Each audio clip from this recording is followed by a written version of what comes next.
Qu'est-ce que la culture surf aujourd'hui, à une époque plus contemporaine? C'est évidemment des racines historiques profondes, un objet emblématique, la planche,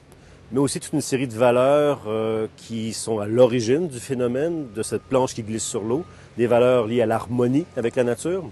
l'harmonie avec soi-même aussi, une espèce de dépassement, une aventure spirituelle très intérieure par rapport à cet environnement-là, mais récupérée dans les années 50, 60 et par la suite avec des vagues successives, c'est-à-dire des pratiques sur l'eau, mais aussi sur la terre,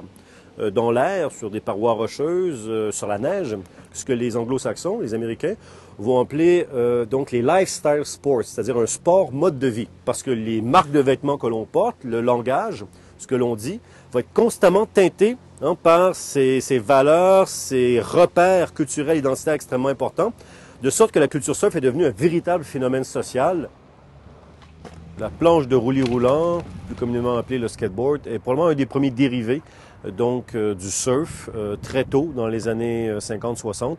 L'idée étant que quand il n'y avait pas de vagues, on essaie de reproduire avec un autre engin, un autre type de planche, les mouvements du surf sur le bitume, sur l'asphalte. Ce qui est extrêmement intéressant avec le skateboard à l'origine, c'est que ça a été véritablement une réappropriation de certains espaces de la ville, de certains espaces urbains. Et le skateboard devient aussi un lifestyle sport à sa façon, mais contrairement à d'autres sports de planche, qui va garder cette idée hors la loi, cette idée paria, cette idée de contre-culture.